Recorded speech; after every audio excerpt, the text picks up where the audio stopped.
Cerita rakyat si pahit lidah dan si empat mata. Alkisah, di daerah Sumedang, Sumatera Selatan, terdapat sebuah kerajaan besar. Di kerajaan itu terdapat seseorang pangeran yang bernama Serunting. Serunting adalah keturunan dari raksasa yang bernama Putri Tenggang. Sifat Pangeran Serunting adalah mempunyai rasa iri hati terhadap apa yang dimiliki orang lain. Ia hidup dengan istrinya di kerajaan. Pangeran Serunting memiliki seorang adik ipar atau adik dari istrinya yang bernama Arya Tebing. Serunting memiliki sebuah ladang, begitu pula dengan Arya Tebing. Letaknya bersebelahan dan hanya dipisahkan dengan pepohonan. Di bawah pepohonan itu tumbuhlah tanaman cendawan atau jamur. Namun, cendawan yang tumbuh itu menghasilkan hal yang jauh berbeda. Cendawan yang menghadap ke arah ladang milik Arya Tebing, tumbuh menjadi logam emas. Sedangkan cendawan yang menghadap ke arah ladang milik Serunting, tumbuh menjadi tanaman yang tidak berguna. Hal ini menimbulkan rasa iri pada hati Serunting. Mengapa cendawan yang menghadap ke ladangku tumbuh menjadi tanaman yang tidak berguna, sedangkan yang menghadap ke arah ladang milik Arya Tebing tumbuh menjadi logam emas? Ini pasti perbuatan Arya Tebing. Keesokan harinya, Serunting menghadap Arya Tebing dengan perasaan dendam dan marah. "Hai Arya Tebing, kamu telah berbuat curang kepadaku. Aku tidak terima cendawan yang tumbuh di pepohonan pembatas itu, yang menghadap ke arah ladangmu tumbuh menjadi logam emas, sedangkan cendawan yang menghadap ke ladangku tumbuh menjadi tanaman yang tidak berguna. Ini pasti perbuatan curangmu, bukan?" ucap Serunting kepada Arya Tebing. "Tidak, aku tak pernah berbuat curang kepadamu," ujar Arya Tebing membela diri. "Sudahlah, kamu jangan berbohong. 2 hari lagi, kita akan berduel. Bersiaplah kamu Arya Tebing," ucap Serunting menantang Arya Tebing. Setelah itu, Serunting meninggalkannya. Arya Tebing kebingungan, ia mencari ide agar dapat mengalahkan Serunting. Ia tahu bahwa Serunting itu adalah orang yang sakti. "Bagaimana aku bisa mengalahkan Serunting? Serunting itu orang sakti, tak mungkin aku bisa mengalahkannya." Setelah lama berpikir, akhirnya Arya Tebing mendapat ide. Ia membujuk kakaknya, istri dari Serunting, untuk memberitahukan rahasia kelemahan Serunting. "Wahai kakakku, beritahukanlah rahasia kelemahan suamimu, Serunting, beritahukanlah. Aku dalam keadaan terdesak, suamimu akan menantangku untuk bertanding. Kalau aku kalah, pasti aku akan terbunuh. Maaf adikku, aku tak akan mau mengkhianati suamiku. Aku tidak mau memberitahukannya," ucap istri dari Serunting. "Tetapi, bila kau tidak memberitahukannya, nanti aku dibunuh olehnya." "Aku tidak akan membunuhnya," bujuk Arya Tebing. "Baiklah, akan kuberitahukan." Kesaktian Serunting berada pada tumbuhan ilalang yang bergetar meskipun tak tertiup angin, jawab istri Serunting memberitahukan kesaktian suaminya. "Terima kasih Kak, kau telah menyelamatkanku," ucap Arya Tebing berterima kasih. Keesokan harinya, Serunting menemui Arya Tebing untuk mengadu kekuatan.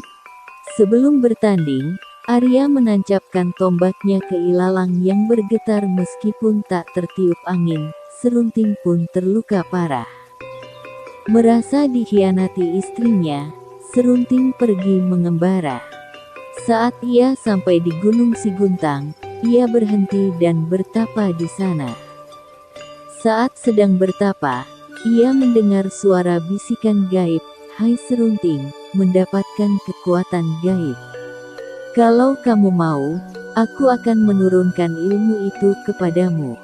Suara itu tak lain adalah suara Hyang Mahameru. Serunting pun menjawab dan bertanya, "Baiklah, wahai Hyang Mahameru, aku mau kekuatan itu. Tapi, ada satu persyaratan, kamu harus bertapa di bawah pohon bambu. Setelah tubuhmu ditutupi oleh daun-daun dari pohon bambu itu, kamu berhasil mendapatkan kekuatan itu," ucap Hyang Mahameru. "Baiklah, aku menerima persyaratan itu," ucap Serunting. Serunting pun bertapa di bawah pohon bambu. Tak terasa, 2 tahun telah berlalu, Serunting masih bertapa, belum beranjak dari tempatnya bertapa, yaitu di pohon bambu. Daun-daun dari pohon bambu sudah menutupinya. Serunting pun sadar dan beranjak dari tempat itu. Kini kesaktian yang dimilikinya adalah setiap perkataan yang keluar dari mulutnya akan menjadi kenyataan dan kutukan. Pada suatu hari, ia berniat ingin pulang ke kampung halamannya, Sumidang. Dalam perjalanannya, ia mengutuk semua pohon tebu menjadi batu. "Hai pohon tebu, jadilah batu." Dalam sekejap, pohon-pohon tebu tersebut menjadi batu.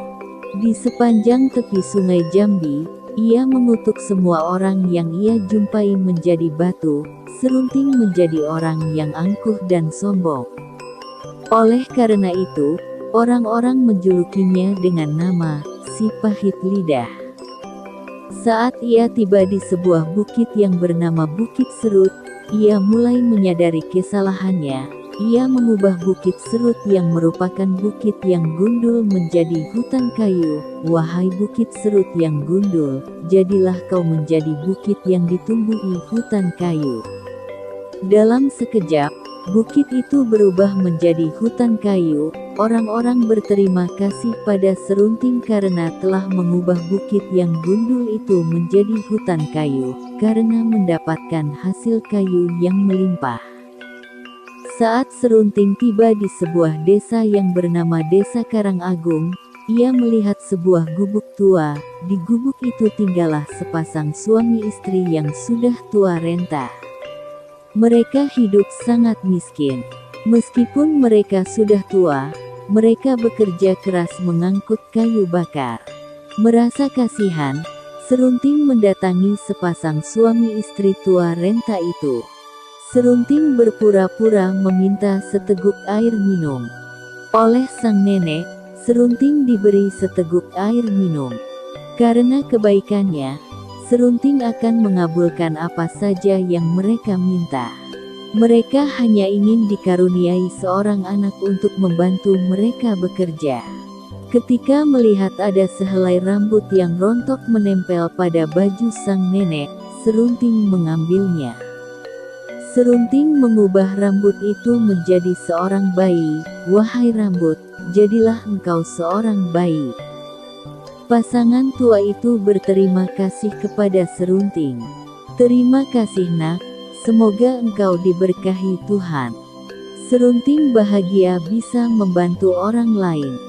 Meskipun kalimat yang keluar dari mulutnya berbuah manis, orang-orang masih menjulukinya dengan nama si pahit lidah. Serunting melanjutkan perjalanannya ke Sumidang. Di sisa perjalanannya, Serunting belajar untuk membantu orang lain dan berusaha menolong orang yang kesulitan.